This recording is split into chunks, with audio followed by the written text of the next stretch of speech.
اهلا وسهلا بيكم. معاكم محمد عبلة. النهارده هنتكلم على الفترة اللي فاتت كده، ويعني اختفائي عنكم شوية كان بسبب التجهيز لمعرض الكويت. الحمد لله تم تسجيل حوالي 12 مخترع. يمكن انا بكون رقم 13 او او رقم 12.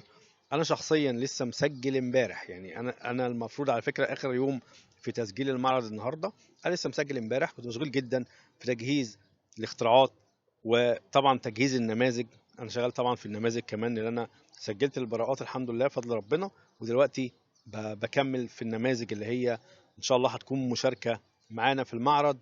كانت تجربة مهمة جدا، يعني على واقع كبير جدا، يعني ممكن نقول ايه، بشوف بيها رؤية مختلفة للشباب العربي. انا عايز اقول اول حاجة، اول حاجة ايجابية بجد والله، اللي انا طبعا انا ساعة ما اتكلموا معايا في المعرض قالوا لي احنا عايزين مثلا 4 مخترعين.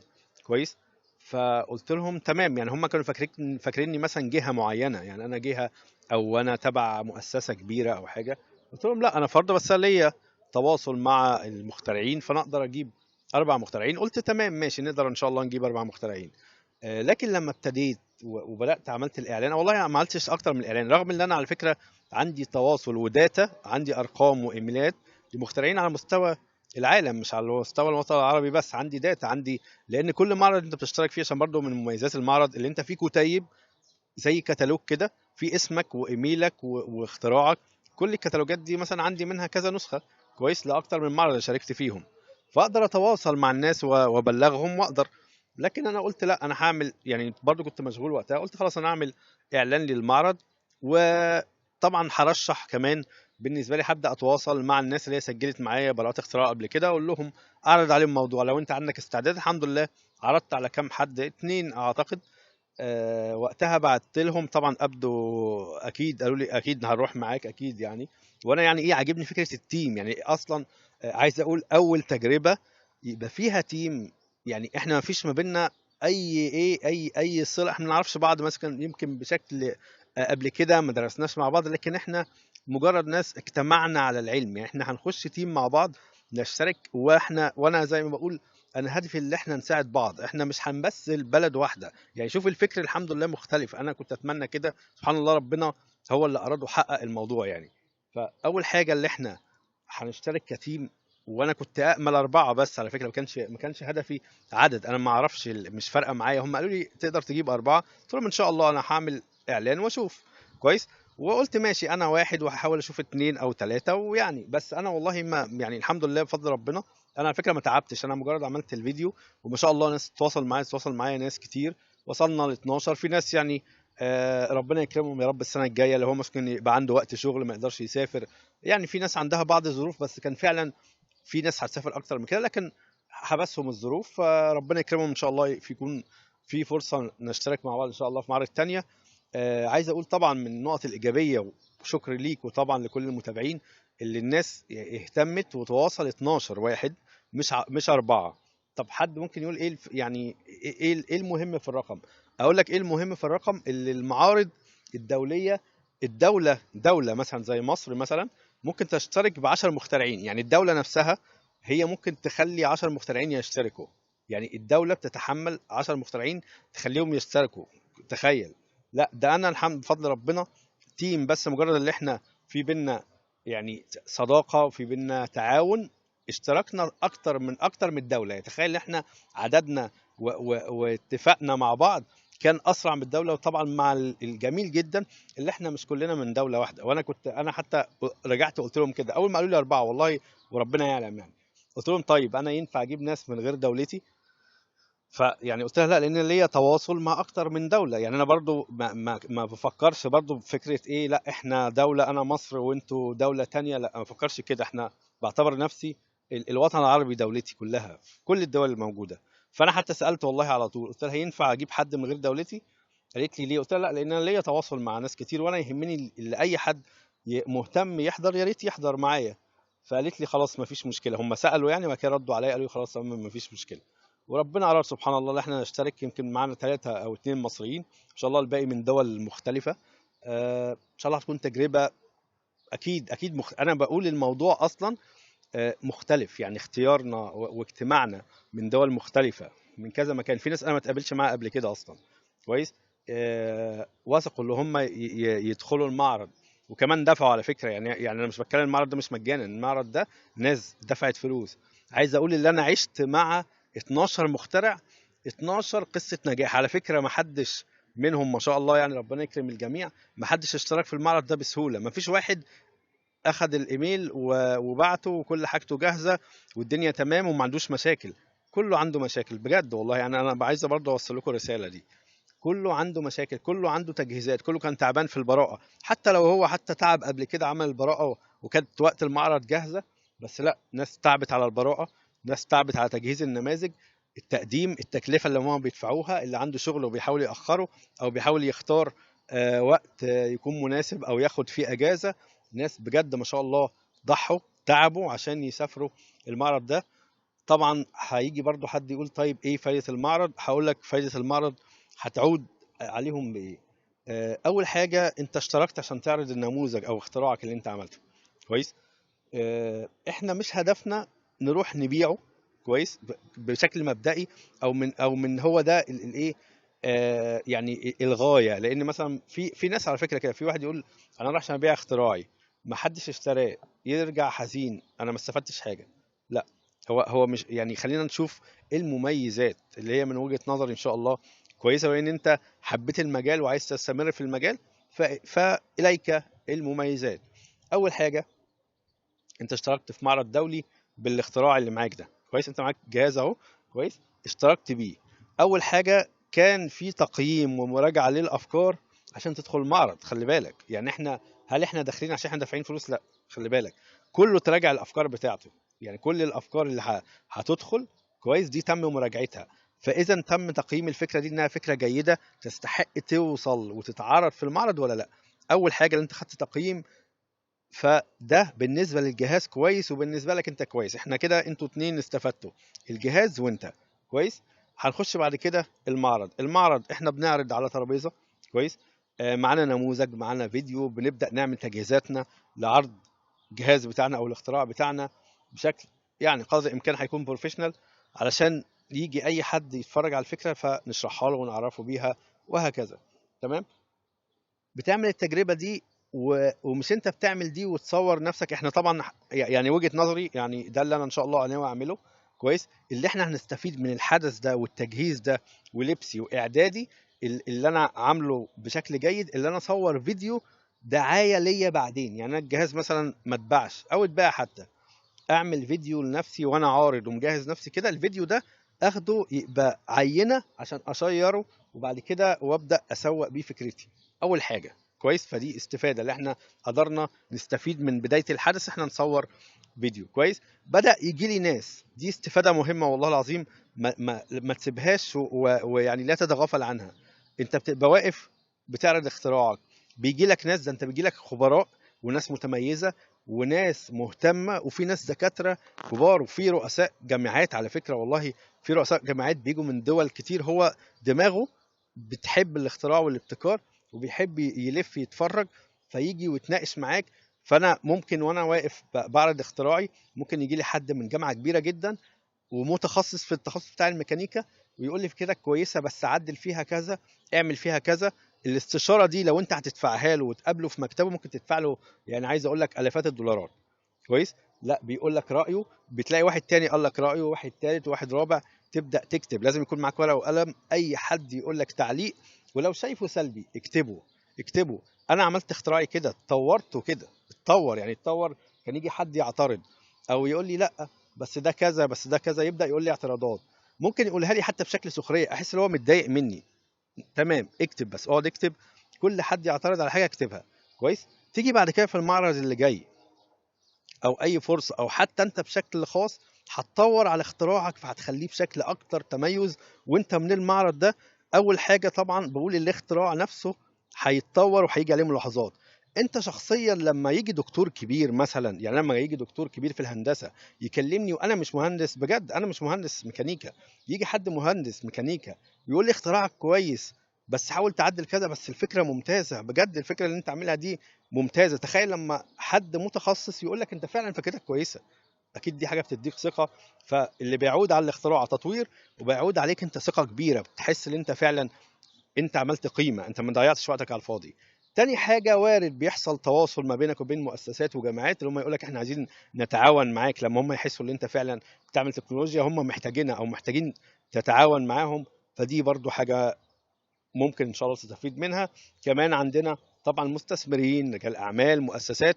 انا قلت قبل كده برضو ان انا مره كنت في معرض السعوديه، كويس، معرض ابتكار، وكان معايا حد بيعرض فكره بسيطه لا تتخيلوا، الفكره نفسها يعني لا تتكلف شيء، حاجه بسيطه جدا، حاجه عشان تطلع ميه، يعني خاصيه الانابيب الشعريه، حاجه بسيطه جدا.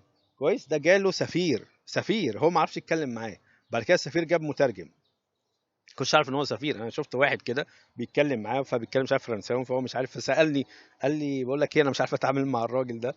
فقلت له طيب خليه يشوف لك، قول له هات مترجم او حاجه. فاحنا قلنا له، فهو راجل مشى ورجع جاب معاه حد، فجاء واحد قال على فكره ده سفير، يعني ما كنتش اعرف طبعا هو سفير. كويس، وكان عايز ياخد الموضوع ده يوديه بلد. لا هم كانت هي كانت سفاره، وعايزه تعمل مشاريع في افريقيا تساعد بيها الناس اللي ما عندهاش ميه، يعني هم مش الموضوع مش ليهم بس، هم هيصرفوا عليه. كويس، كمثال يعني. كويس، فمثلا ده حصل قدامي، وهكذا بيحصل فرص كويسه، وبيجي لك يعني ما شاء الله، يعني ابواب مفتوحه من الطرق والحاجات، وانت عليك تختار، اهم حاجه ما تهملش الموضوع. وهكذا ان شاء الله نكمل ان شاء الله في طريقنا. طبعا انا هعمل جروب يبقى للشباب اللي معايا، نبدا نعمل اعدادات بقى لعرض الجهاز وطريقه العرض والكروت، حاجات بسيطه ان شاء الله مش هتاخد وقت. هنعمل فلاير، هنعمل كروت، هنعمل بانر مثلا، هتجهز فيديو لاختراعك لو ينفع تعمل فيديو ازاي بيشتغل او هكذا. تمام، دي التجهيزات البسيطه ان شاء الله هنعملها. لكن في النهايه آه، شباب تعبوا فعلا، ان شاء الله تكون نتيجه مبهره. زي ما بقول احنا هنعمل التجربه دي تيم مع بعض ان شاء الله، نتعاون مع بعض. انا اخترت ان انا اسجل اختراعي، هقدم اختراع اللي هو بتاع ابلكس ده، هو هعرضه تاني. انا مش عايز اعرض فكره جديده علشان اقدر يبقى عندي مساحه ان احنا اقدر اتعاون معاكم واكون معاكم واتحرك معاكم، ما ركزش قوي ان انا بواقف، لان انا لو عرضت فكره جديده اكيد محتاجه لازم اكون انا موجود. يعني اختراعي عشان اوريدي في فيديو ليه بروتوتايب شغال كويس، في فيديو وانا بشغله على العربيه، فانا اوريدي فكرتي سهله ان الناس تفهمها. كويس، انا والله هدفي الاكبر، انا كنت فعلا هشترك على فكره بدون اختراع، انا كنت هكون موجود معاكم بدون اختراع، لكن الحمد لله ربنا اراد يعني اهو لحقت سجلت. كويس، بس انا هدفي في المرحله دي ان شاء الله الناس اولا، المجموعه اللي معايا، لازم ان شاء الله انجح الفكره، لان احنا للاسف في الوطن العربي عندنا مشكله في موضوع التيم. فنجاح التيم بدون اعداد، على فكره انا ما كنتش عارف ان احنا هنجتمع وال 12 يجتمعوا وفعلا الناس تقول تمام احنا عايزين نبقى معاك، واحنا عايزين نبقى التيم بتاعك. انا عايز اقول اللي في حد بشكره طبعا، مره حد قابله في جامعه الدول العربيه، مش جامعه الدول العربيه، في مكتب براءات الاختراع، وقال له انا ان شاء الله من ضمن التيم بتاع محمد عبله وهنكون مع بعض في معهد الكويت. بشكره طبعا للكلمه دي، الكلمه دي فعلا مهمه، هو حتى نفسه يعني ادالي فكره فعلا صح، احنا فعلا تيم، يعني فعلا احنا تيم مع بعض. ودي حاجه اعتز بيها وبشكر بيها طبعا المتابعين. وبرضه بقول للناس اللي هي ما شاركتش في المعرض، مش هو ده اخر باب ولا هو ده الهدف الاخير. احنا طبعا بعد المعرض كمان عشان ندي قيمه اعلى هنستفيد من المعرض، من صور، من تغطيه، هنصور لكم فيديوهات، هنعرض لكم حاجات موجوده هناك. الفعاليات والتصوير والكلام ده هيديله يعني هيسري الموضوع برضه، هيعود على المخترع نفسه، وهيعود كمان حتى على المعرض نفسه، احنا هنوصل الرساله بتاعه المعرض ليكم. كويس، قدر الامكان هننزلها على اليوتيوب. كويس، طبعا زي ما بقول هو مش ده خلاص، هو المعرض ده هو ده بوابه النجاح، لا مش ده بوابه النجاح، ان شاء الله هيكون في فعاليات بعد كده. عايزكم اللي هو ما جهزش نفسه، جهز نفسك، خد خطوه. الناس اللي تعبت، يعني انا عايزك تحسبها من وقت اعلان المعرض حتى الان كان ناقص تقريبا 3 شهور ولا 4 شهور، وقت مش كبير، لكن بجد والله الناس تعبت معايا، مش هقول تعبوني هو شغلي كويس، بس لا احنا تعبنا جدا جدا، انا كنتش بنام، وانا يمكن برضو مش نايم لان انا صحيت بالليل برضو، والله تعبان، قمت اشتغلت برضو عشان اشغل نفسي. فتعبنا علشان نحقق حاجة، وان شاء الله هنحققها. كويس. فبالتالي محدش هينجح كده، محدش هينجح كده براحته بمزاجه في الوقت المناسب، لا، انت هتنجح في الوقت اللي انت تعبان فيه وعايز توصل هتوصل. يعني انت بس اهم حاجه دماغك تبقى مقتنع اللي انت عايز توصل. وعايز اقول والله يعني انا في حاجات انا مش هحكيها لكم قوي دلوقتي، لكن عايز اقول ما شاء الله في شباب عربي انا يعني معاه في متابعه ديل وكده، في ناس ما شاء الله بتبيع بارقام خرافيه، ارقام يعني ملايين الدولارات بجد بدون هزار، ملايين الدولارات. في ناس بتبيع ملايين ما شاء الله. في شباب عربي وصل بجد، وبتكلم يعني اللي فيه فرص، وفي ناس بتوصل بالاختراع بتاعها. مش هقول لكم تفاصيل، انا ما اقدرش اقول تفاصيل لان احنا لسه مش شغالين في الديل يعني. فبجد في امل، في فرص كويسه. انت اجتهد وخد خطوه وابتدي، وما تستناش اللي احنا لا لما تيجي فرصه، او كانك مستني لما الناس توصل وتجرب ونشوف بعد كده هيحصل ايه. لا، انا في حد كان بيكلمني من نجوم العلوم، ان شاء الله اختم بالنقطه دي. بيكلمني من نجوم العلوم فقال لي انصحني كويس. قال لي اعمل ايه وانا رايح نجوم العلوم وعايز نفسي اكسب ومش عارف اعمل ايه. هقول لك الكلام اللي انا قلته له ده حقيقه انا عشتها. ساعه ما انا كنت رايح نجوم العلوم وانا بعمل الاختبار اللي هو يعتبر قبل ما اسافر، دخلت وانا خايف. انا بخاف جدا اقف على المسرح، بخاف اتكلم قدام ناس. بس انا دخلت اتكلم قدام كاميرات كويس وتيم طبعا، وطبعا فريق. بس الكاميرات والجو ده جديد عليا، دي حاجه تخوف شويه. تمام. فلما انا جيت اخش الباب يدخلوني الباب، انا واقف وقفوني كده بره. فضلت واقف كده، هي للاسف الانتظار ده بيقلق برضه. لما فضلت واقف قلت لنفسي والله حصل كده، يعني قلت لنفسي بص، انت لو دخلت من الباب ده وانت عندك ثقة وجامد لمدة يعني 10 دقايق، انت هتطلع من الباب التاني على بره، هتسافر. ما هي مش موضوع سفر، هتسافر كمخترع. والله قلت لنفسي كده، قلت لو انت دخلت من الباب ده اثبتت نفسك، انت هتسافر وهتطلع من الناحية التانية كمخترع مشهور. شوف انت عايز تعمل ايه. فعلا دخلت اتكلمت بثقة في اول مرة، وما طلعش ايه هو ده الجروب، لا هم صوروني لوحدي. كنت بتكلم بطاقة جامدة كده. قلت لا، قلت وبعدين ده هم كانهم ايه. يعني بعد ما جهزت نفسي دخلت لقيت فيديو اولاني، قلت وبعدين اخش على اللجنه. قلت خلاص مش مشكله، لا بقيت اكلم نفسي تاني، كلمت نفسي بجد. احنا داخلين لازم نثبت نفسينا، هي دي الفرصه الوحيده بالنسبه لك عشان تسافر وتوصل كويس. دخلت الحمد لله وعديت والحمد لله واتقبلت. وساعه ما اتقبلت، مش عايز احكي لكم الحدث عشان ما اطولش الفيديو. ساعة ما خلصت كلامي، عايز اقول للناس سقفت ولموا وطفوا النور. فقالوا لي على فكره احنا بقالنا يومين ما خدناش ولا مخترع، بقالنا يومين بنسجل يجي مع 80 مخترع ما خدناش ولا مخترع، انت اول واحد. بعد كده جه بعديا 2 تقريبا كويس. المهم، فدي كانت اول تحدي بالنسبه لي لما رحت نجوم العلوم. على فكره اقول لكم بكل امانه، انا ما كسبتش، ما طلعتش الاول. انا بجد فكر كده، انا من 2010 في نجوم العلوم، دخلت نجوم العلوم كويس، ما طلعتش الاول. انا ما طلعتش الاول ولا طلعت الثاني، ولا خدت الجائزه ال 100,000 دولار ولا 200,000 دولار ولا 300,000 دولار كويس. مع ذلك انا لما رحت اخر معرض بتاع نجوم اللي تبع قصدي ملتقى التحدي تبع قطر، انا جالي المدير بتاع نجوم العلوم، المديرين كانوا بيجوا لي، ناس كتيره جات لي. يعني تخيل انا معروف من 2010 حتى الان. فقلت له انت عارف ليه انا معروف حتى الان؟ قلت له عشان انا هدفي، انا نجوم العلوم كانت مرحله بالنسبه لي، وانا قلت كده في فيديو هم طبعا المهم يعني ما اتحطش تقريبا. قلت له انا كان هدفي انا هنجح، انا هنجح يعني هنجح مهما حصل، انا هكمل في طريقي، ما حدش هيقف قدامي، انا هفضل مكمل. وفعلا ده اللي حصل. اذا كان دخلت نجوم العلوم طلعت في مرحله، تقريبا المرحله الثالثه كويس، رجعت كملت ودخلت دولي، بقيت اخش دولي مره واثنين وثلاثه لحد بقيت اخش اكسب. بس والله انا خدت ميداليات ذهبيه، ما خدتش فضيه ولا برونزيه. ساعتها قلت لا خلاص ابدا ايه، اتجه بقى للعمل والشغل واشتغل بشكل عملي افضل. خلاص انا حسيت ان انا خلاص ايه، كفايه معارض دوليه شويه. اخر معرض طبعا هو ده اللي كان دخلته. تاني معرض بالنسبه لي في الفتره من فتره كبيره انا بطلت معرض الكويت. ان شاء الله يكون في نقط ايجابيه كتيره وخطوات ان شاء الله، وفي كمان اهداف، والحمد لله في حاجات في دماغي كده الايام الجايه ان شاء الله تعرفوا عنها. اتمنى يكون الفيديو عجبكم، بشكركم والسلام عليكم ورحمه الله وبركاته.